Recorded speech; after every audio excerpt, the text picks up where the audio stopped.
মানুষ ছোট হোক বা বড়, রাজা হোক বা দরিদ্র, সমস্ত মানুষের মধ্যে একটা সামঞ্জস্য থাকে।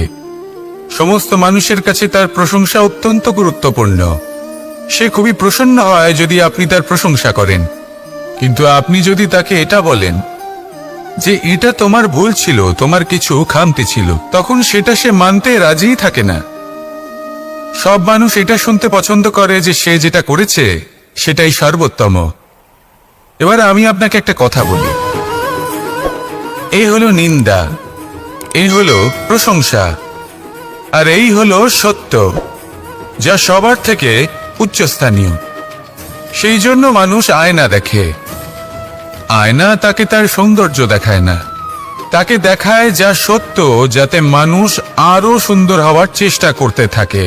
তাই আয়না অত্যন্ত গুরুত্বপূর্ণ সত্যকে জানার জন্য। জীবনে নিন্দুকের মাহাত্ম্য প্রশংসকের মাহাত্ম্যের থেকে অনেক বেশি। কেন? কারণ তারা আপনাকে আপনার খামতি দেখায়, আপনার ভুলগুলো বুঝিয়ে দেয়, আপনাকে একটা সুযোগ দেয় নিজেকে শুধরে নিতে, নিজেকে আরো শ্রেষ্ঠ করে তুলতে, যা প্রশংসক করতে পারে না।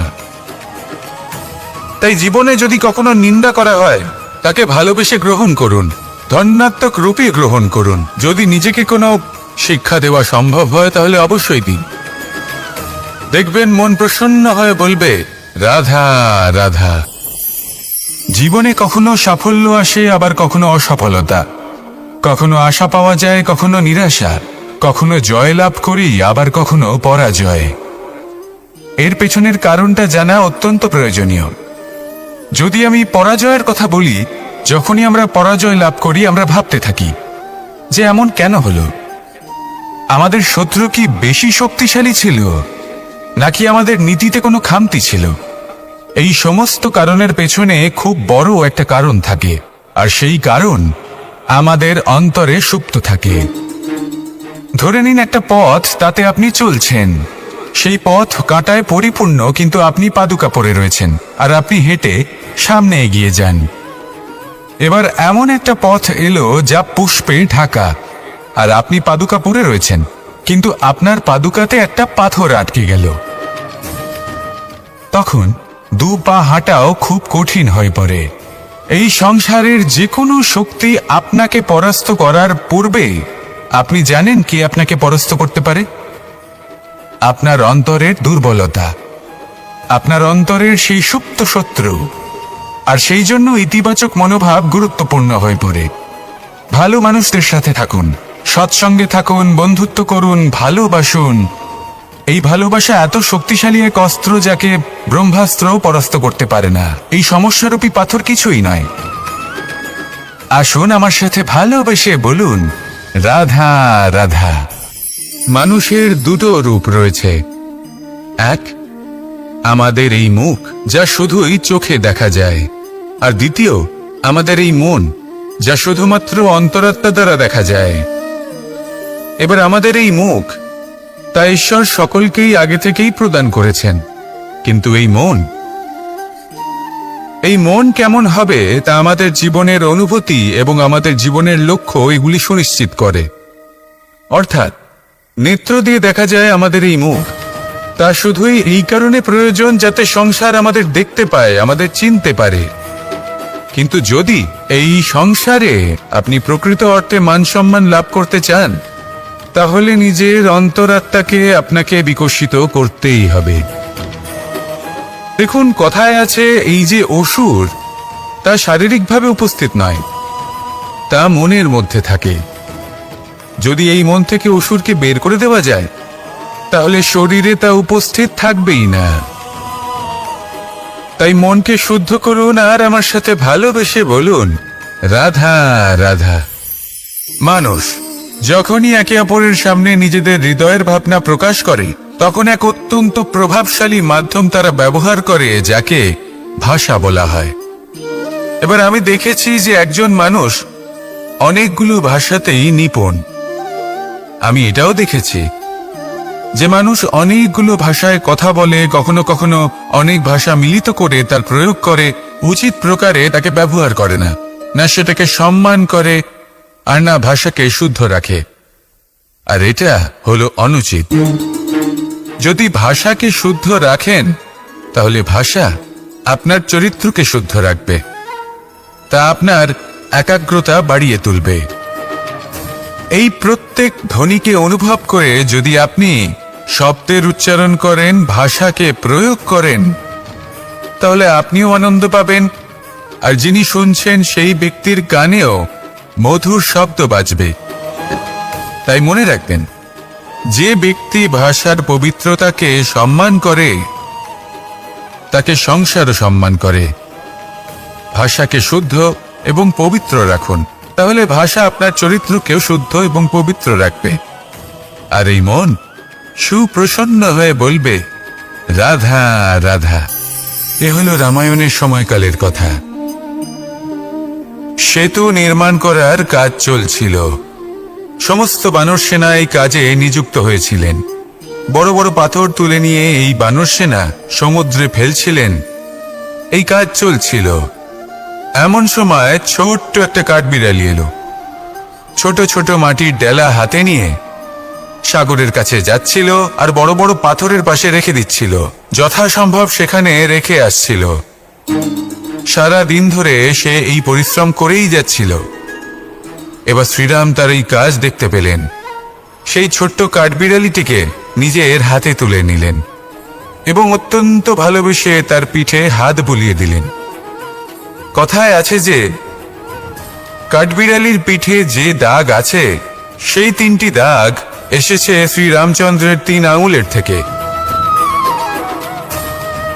যে কাজ আপনি করছেন তাতে সমস্ত শক্তি প্রয়োগ করুন।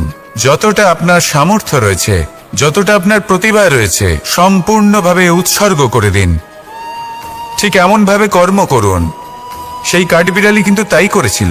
সেই জন্য শ্রীরামের সাথে সেও সেই কাহিনীতে অমর হয়ে গেছিল। সম্পূর্ণ শক্তি প্রয়োগ করুন, সম্পূর্ণ সামর্থ্যের সাথে কর্ম করুন, কারণ এটাই হলো শ্রেষ্ঠ পথ কোনো কর্ম করার। আসুন আমার সাথে ভালোবেসে বলুন, রাধা রাধা। এই সংসারে যখন সাফল্যের পথে আপনি অগ্রসর হবেন, তখন আপনার পরিশ্রম, একাগ্রতা, সাহসের সাথে সাথে সমাজের মানসিকতাও সহ্য করতে হবে। প্রত্যেক ব্যক্তি কিছু না কিছু ভাবেন, কিছু না কিছু বলেন। কিছু মানুষ এমন আছেন যারা ভাববেন যে আপনি কিছুই করতে পারবেন না। তারা আপনার নিন্দা করবেন, আর এই নিন্দার কথা ভেবেই আমরা ভয়ভীত হয়ে পড়ি। সেই কারণে নিজেদের আশা, নিজেদের বিশ্বাস হারিয়ে ফেলি। এবার যদি সেই নিন্দার ভয়ে আমরা লক্ষ্যচ্যুত হই, তাহলে সেটা অনুচিত। সেই জন্য জীবনে শুধু পরিশ্রম করতে থাকুন, সামনে এগোতে থাকুন। যেই দিন আপনি আপনার লক্ষ্য লাভ করবেন, সেই প্রত্যেক ব্যক্তি যারা নিন্দা করছিলেন তাদের দৃষ্টি আপনা থেকেই পাল্টে যাবে, ঠিক কিনা? এই সংসারকে যা প্রাণ চায় তাই বলতে দিন। যদি আপনি কারোর কথা শুনতে চান, তাহলে নিজের অন্তরের কথা শুনুন। সেটাই আপনাকে উচিত পথে নিয়ে যাবে। সামনে অগ্রসর হতে থাকুন, পরিশ্রম করুন। এমন একটা দিন আসবে যেদিন এই নিন্দুক ব্যক্তিরা আপনার লক্ষ্য প্রাপ্তির উদাহরণ সবাইকে দেবে। আসুন আমার সাথে ভালোবেসে বলুন, রাধা রাধা। মানুষ সুখী জীবনযাপনের প্রতি এতটাই অভ্যস্ত হয়ে পড়ে যে একটা ছোট্ট সমস্যা এলেই সে সবার থেকে সাহায্য চাইতে শুরু করে দেয়। সে সাহায্য লাভও করে এবং সেই সংকট থেকে সে বেরিয়েও আসে। কিন্তু এই সাহায্য কিছু মুহূর্তের, আর কিছু মুহূর্তের হলো এই দুঃখ। এই 2 মুহূর্তের সাহায্যের জন্য আজীবন আপনি তার কাছে ঋণী হয়ে থাকেন। আর মানবিকতার খাতিরে আপনার মনে কৃতজ্ঞতা জেগে ওঠে। আর সেই কৃতজ্ঞতা বোধ হলো যে আপনি কখনো সেই ব্যক্তিকে ছাপিয়ে যেতেই পারবেন না। সেই জন্য জীবনে সবসময় চেষ্টা করবেন নিজেকে প্রস্তুত রাখতে। সেই সব সমস্যার জন্য, সেই সব বাধার জন্য যেগুলো আপনার জীবনে আসতে পারে। ততক্ষণ সাহায্য চাইবেন না যতক্ষণ না অন্য কোনো পথ না থাকছে। সাহায্য চাওয়া অনুচিত নয়, কিন্তু সাহায্য চাইলে এবং সাহায্য পেলে আপনি আজীবন কৃতজ্ঞ এবং ঋণী হয়ে থাকবেন। আর তারপর একদিন আপনি পরিবর্তন দেখতে পাবেন। যে কিভাবে আপনি ছোট ছোট সমস্যার জন্য সাহায্য না চেয়ে বড় বড় সমস্যার সম্মুখীন হতে প্রস্তুত হয়ে গেছেন। এটাই হলো সংসারের নীতি। এটাই পালন করুন আর আমার সাথে ভালোবেসে বলুন, রাধা রাধা। এমন অনেক মানুষ আছেন যারা আমাকে ভগবানের পরিভাষা জানতে চান, যে ভগবান আসলে কি, তিনি কেমন। এবার দেখুন, ভগবান হোক বা আপনার স্বপ্ন হোক বা আপনার লক্ষ্য হোক না কেন, সেই লক্ষ্য তখনই পূর্ণ হয়, তখনই তাকে লাভ করা সম্ভব যখন আপনার দৃষ্টিভঙ্গি মঙ্গলময় হয়, যখন আপনি নিজে মনে করবেন যে আমি যেটা পেতে চাইছি তা শুভ। উদাহরণস্বরূপ, কোনো পাখিকে দেখুন, সে গাছের ডালে বসে এবং সেখানেই বিশ্রাম করে, কিন্তু পড়ে না। কেন? কারণ ওর বিশ্বাস যে যে শাখার উপরে ও বসে আছে সেটাই হলো ওর বাসস্থান। যদি আপনি বিশ্বাস করেন তাহলে আপনি পাথরের মধ্যেও ভগবান দর্শন করতে পারবেন। আর যদি বিশ্বাস না থাকে, তাহলে যদি ভগবান সামনে দাঁড়িয়েও থাকে তবেও আপনার বিশ্বাস হবে না। তাই বিশ্বাস করতে শিখুন। এই বিশ্বাসের আধারেই আপনি সেই সব কিছু পাবেন যা আপনি পেতে চাইছেন। আসুন আমার সাথে ভালোবেসে বলুন, রাধা রাধা। গুরু, যিনি পথ দেখান, আমাদের জীবনে অত্যন্ত গুরুত্বপূর্ণ, অত্যন্ত আবশ্যক। কিন্তু কিছু মানুষ মনে করেন যে গুরুর কোনো প্রয়োজন নেই, কারণ এই সমগ্র জ্ঞান মানুষের অন্তরেই নিহিত রয়েছে। এবার প্রশ্ন এটাই, যদি সমস্ত জ্ঞান মানুষের অন্তরে নিহিত থাকে তাহলে গুরুর কি প্রয়োজন? আর যারা আজ পর্যন্ত গুরুকে মেনে এসেছেন তারা কি অনুচিত করেছেন? এর উত্তর আমি আপনাকে দেব একটা উদাহরণ দ্বারা। একটা কাঠ যা জ্বলনশীল, জ্বলনের ঊর্জা তার অন্তরে নিহিত রয়েছে, কিন্তু তার জ্বলনের জন্য বাইরে থেকে একটা অনুঘটকের প্রয়োজন হয়। এই অনুঘটকই হলেন আপনার গুরু। উত্তাপ যা একটা কাঠকে জ্বালাতে পারে, সেই উত্তাপ হলো গুরুর প্রচেষ্টা। যদি সেই গুরুই না থাকে, তার প্রচেষ্টাই না থাকে, তাহলে সেই সমস্ত জ্ঞান যা মানুষের অন্তরে নিহিত তা ব্যর্থ হয়ে যাবে। যদি আপনার সাথে আপনার গুরু থাকেন, আপনার পথ প্রদর্শন করেন, আপনার অন্তরের জ্ঞানকে বাইরে নিয়ে আসতে পারেন, তাহলে তাকে সম্মান করুন আর আমার সাথে ভালোবেসে বলুন, রাধা রাধা। असतो मा सद्गमय, तमसो मा ज्योतिर्गमय, মৃত্যুর্মা মৃতঙ্গময়। জ্ঞান সেটাই যা অসত্য থেকে সত্যের পথে চালিত করে। প্রকাশ সেটাই যা অন্ধকার থেকে আলোর পথে নিয়ে আসে। জীবন সেটাই যা মৃত্যু থেকে অমরত্বের পথে নিয়ে যায়। এবার এই তিনটে, জ্ঞান, জীবন এবং প্রকাশ, একই রকম। শূন্য থেকে এর উৎপত্তি হয় এবং আস্তে আস্তে আপনার জীবনে বিস্তার লাভ করে। এবার আমরা এটাই ভাবি যে কেমন করে এই তিনটিকে আগলে রাখা যায়। এর উত্তর হলো, এদের আগলে রাখার প্রয়োজনই নেই, ভাগ করে দিতে হবে। কোনো বৃক্ষকেই দেখে নিন, একটি বৃক্ষ অনেক বছর ধরে বেঁচে থাকে। কেন?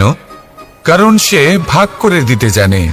সে নিজের বীজ ছড়িয়ে দেয়, এই ধরিত্রীতে দেয়, সেই বীজ যা অঙ্কুরিত হয়ে এক নতুন বৃক্ষকে জন্ম দেয়। শুধু ছড়িয়ে দিয়ে একটি বৃক্ষ জীবন দান করতে পারে। যদি কোনো ব্যক্তি জ্ঞান ছড়াতে শিখে যান, যদি প্রকাশ, আলোর কিরণ ছড়িয়ে দিতে শিখে যায়, কোনো ব্যক্তি তার জীবনের সুখ ছড়িয়ে দিতে শিখে যান, তাহলে তিনি মৃত্যুর পরও মৃত হন না। এই ভাগ করে দেওয়ার সুখটাই কিছুটা আলাদা। এই সুখ অনুভব করুন আর আমার সাথে ভালোবেসে বলুন, রাধা রাধা। আপনি কখনো কোনো সরোবরের দিকে তাকান, যার জল হলো শান্ত, স্থির। আপনি স্পষ্ট দেখতে পাবেন সেই সরোবরের তলদেশে কি রয়েছে। তাতে সাঁতরে বেড়াচ্ছে সুন্দর মাছ, চকচকে কিছু পাথর, স্বর্ণরূপী বালি, সবই আপনি দেখতে পাবেন। কিন্তু যখনই আপনি একটা ছোট্ট পাথর তুলে সেই জলে ছুঁড়ে ফেলবেন, তখন সেই জল বিচলিত হবে। আর সেই স্পষ্টতা ন্যূনতম হয়ে যাবে। তারপর কিছুই স্পষ্টভাবে দেখা যাবে না। এই ঘটনা মানুষের সাথেও ঘটে। মানুষ যদি বিচলিত হয়ে পড়ে, তখন সে বুঝতে পারে না যে বর্তমানে কি হয়ে চলেছে আর ভবিষ্যতে কি করা উচিত। কিন্তু সেই মানুষ যদি শান্ত থাকেন, স্থির থাকেন, ধন্যাত্মক থাকেন, তাহলে নিশ্চিত রূপেই বুঝতে পারবেন যে বর্তমানে কি করতে হবে আর ভবিষ্যতে কি করতে হবে। তাই নিজের মধ্যে সেই স্থিরতা আনুন, সেই ধৈর্য ধরুন, নিজেকে শান্ত রাখুন আর সবার মধ্যে ভালোবাসা ছড়িয়ে দিন। এই মন প্রসন্ন হয়ে বলবে, রাধা রাধা। সম্পর্ক এ হলো এক বন্ধন যা আমাদের এক সূত্রে বেঁধে রাখে। কিন্তু এমন কিছু ব্যক্তি থাকেন যারা এই সম্পর্কের বিষয়ে নিজস্ব একটা ধারণা করে ফেলেন যে সম্পর্ক এরকম হওয়া উচিত, সম্পর্ক সেরকম হওয়া উচিত। আমি এই সম্পর্কের জন্য কত কিছু করেছি এই ব্যাখ্যা করতে থাকেন আর তার বদলে অনেক কিছু প্রত্যাশাও করেন। কিন্তু সত্য হলো এটাই যে সব সম্পর্ক একরকমের হয় না, কিন্তু প্রত্যেক সম্পর্কের একটা বিশেষত্ব থাকে। যেমন চোখ আর নাকের এই সম্পর্ককেই দেখুন। চোখের সব থেকে কাছে কে আছে? নাক আছে। কিন্তু এই চোখ দিয়ে এই নাককে আমরা দেখতেই পাই না। তবে কি ধরে নেব এই সম্পর্কের কোনো মূল্য নেই? এমনও নয়। ঠিক এইভাবেই যদি কোনো ব্যক্তি তার আবেগ আপনার কাছে ব্যক্ত করতে না পারে বা প্রকট করতে না পারেন বা আপনাকে বোঝাতে না পারে, তাহলে তার মানে এটা নয় যে তার সাথে আপনার সম্পর্কের তিক্ততা রয়েছে। এমনটা কখনোই নয়। শুধু চোখ আর নাকের এই সম্পর্কের মতোই হলো আমাদের জীবনে আমাদের আপনজনের সাথে সম্পর্ক। যদি কারোর ব্যবহার আপনার প্রতি অনুচিত হয় বা যদি কেউ অনুপস্থিত থেকে থাকে বা কেউ যদি আপনাকে বুঝতে না পারেন, তাহলে তার অর্থ এটা নয় যে আপনি সেই সম্পর্ক ভেঙে ফেলবেন। বুঝুন, আপনার জীবনে তার গুরুত্ব কোথায় আর তার জীবনে আপনার। সম্পর্ক গড়ে তুলুন, তাকে পালন করতে শিখুন, একসাথে মিলে চলুন। এই মন সুপ্রসন্ন হয়ে বলবে, রাধা রাধা। এই সমগ্র সংসারের সব থেকে গুরুত্বপূর্ণ ব্যক্তি কে? স্বয়ং আপনি। নিজের জন্য তো বটেই, তাই না? কারণ যখন আপনি জন্মগ্রহণ করেন, নিজের চোখ খোলেন, এই সংসারে আসেন, তখনই তো এই সংসারকে আপনি দেখতে পান, অনুভব করতে পারেন। এখানকার আবেগ, এখানকার মানুষজন তখন থেকেই অনুভব করেন।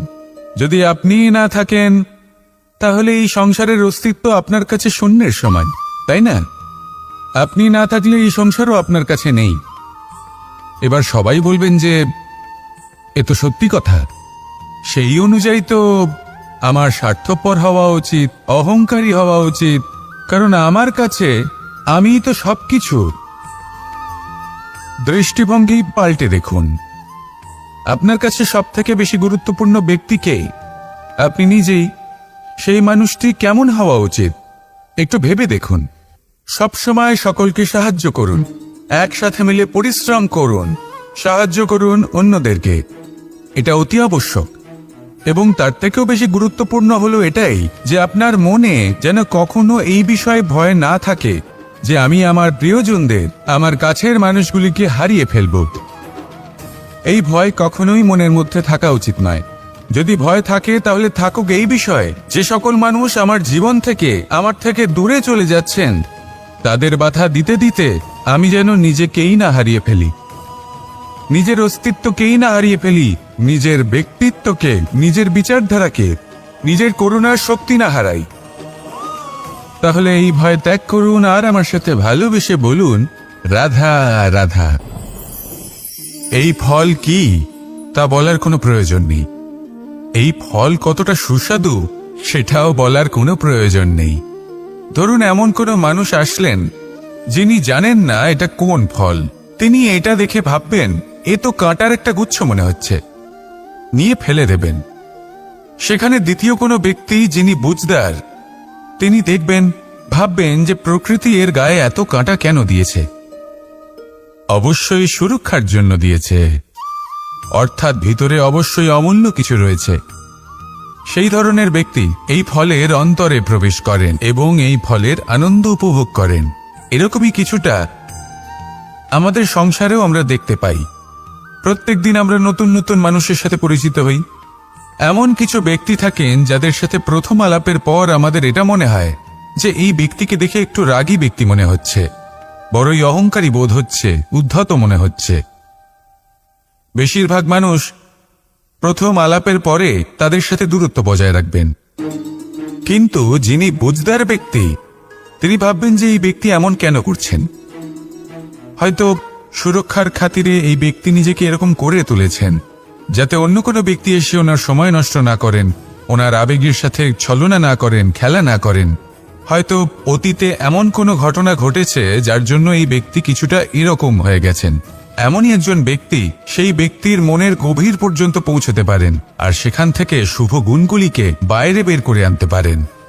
এরকমই ব্যক্তি হয়ে উঠুন, এমন বুঝদার ব্যক্তি হয়ে উঠুন যিনি সামনের ব্যক্তির খারাপ গুণগুলিকে অবহেলা করে হৃদয়ের অন্তঃস্থল থেকে শুভ গুণগুলিকে প্রকাশিত করে এবং সেই ব্যক্তিকে দেখাতে পারে। এমন ব্যক্তি হয়ে উঠুন যিনি নিজের জীবনকেও সফল করে তোলেন এবং অন্যের জীবনকেও। আসুন আমার সাথে ভালোবেসে বলুন, রাধা রাধা। আমি জীবনে অনেক ভালো মানুষের সংস্পর্শে এসেছি। এমন ব্যক্তি যিনি আজীবন জ্ঞান লাভ করে থাকেন, পড়তেই থাকেন, পড়তেই থাকেন, জ্ঞান অর্জন করতেই থাকেন, অত্যাধিক জ্ঞান অর্জন করতে থাকেন। কিন্তু এইটুকুই কি যথেষ্ট?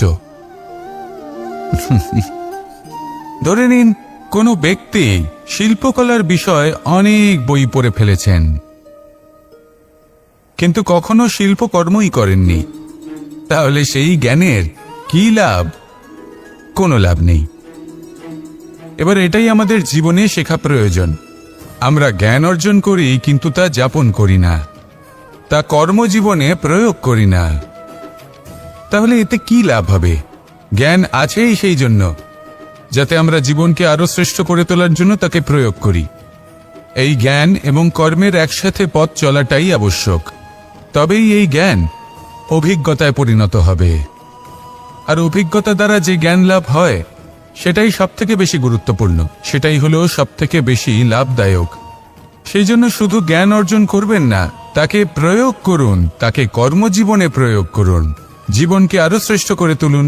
আর আমার সাথে ভালোবেসে বলুন, রাধা রাধা।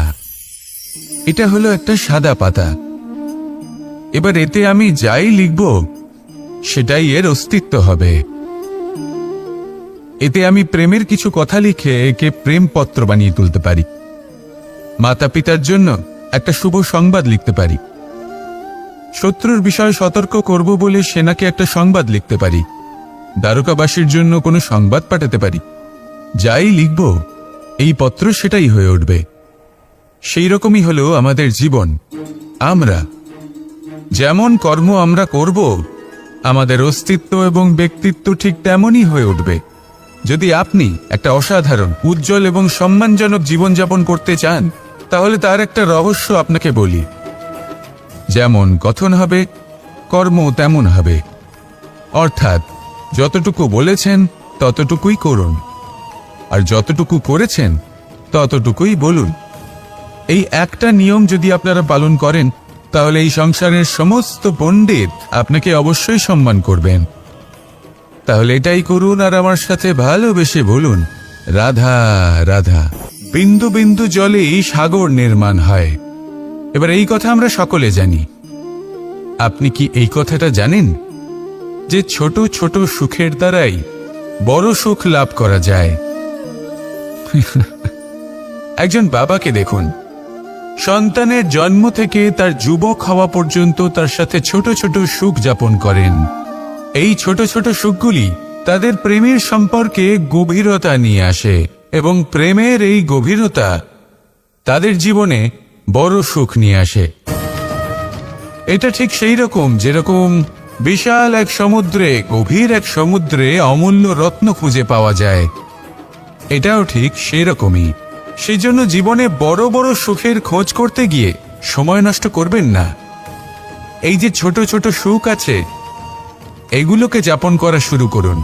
এগুলোর আনন্দ লাভ করুন, এগুলো নিয়ে উৎসব পালন করুন, প্রেমের গভীরতা বুঝুন, আর এই গভীর প্রেমে মন নিমজ্জিত করুন। তারপরে দেখুন এই মন আর এই জীবন সুপ্রসন্ন হয়ে বলবে, রাধা রাধা। মানুষের জন্ম কখনো তার ভবিষ্যৎ নির্ধারণ করতে পারে না। হ্যাঁ, ওর জীবনযাত্রা অবশ্যই সুখময় হতে পারে, নির্ভর করে যে ও কোন পরিবারে জন্ম নিচ্ছে, তার পরিবার পরিজন কে হন, তার মাতা পিতা কে হন, তাকে কেমন শিক্ষা দেওয়া হয়েছে, কেমন ভাবে পালন করা হচ্ছে।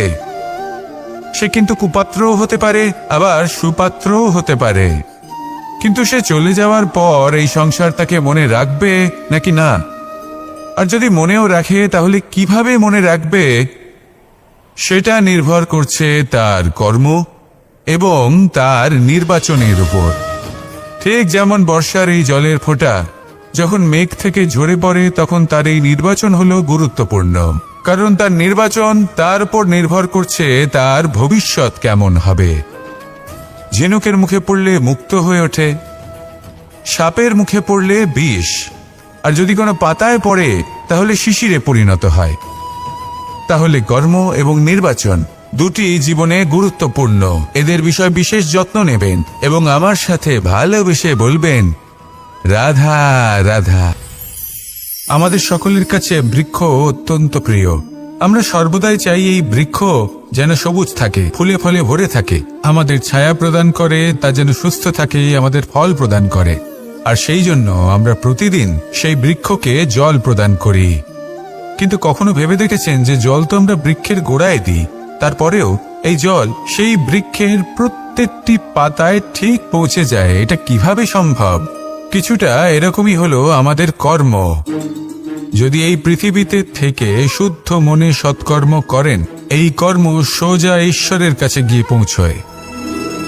যদি শ্রদ্ধা ভাব নিয়ে সমর্পিত হয়ে শুদ্ধ চিত্তে আপনি কাউকে সেবা করেন, তা সে মাতা পিতাই হোক, পরিবার হোক, গুরু হোক, পশুপক্ষী হোক বা সমাজ হোক, তাহলে সেটা সোজা ঈশ্বরের চরণে সমর্পিত হয়। সবসময় শুদ্ধ চিত্তে সমর্পিত হয়ে এবং মনে শ্রদ্ধা ভাব নিয়ে কর্ম করুন। ঈশ্বর নিজে থেকেই এর ফল আপনাকে প্রদান করবেন। আসুন আমার সাথে ভালোবেসে বলুন, রাধা রাধা।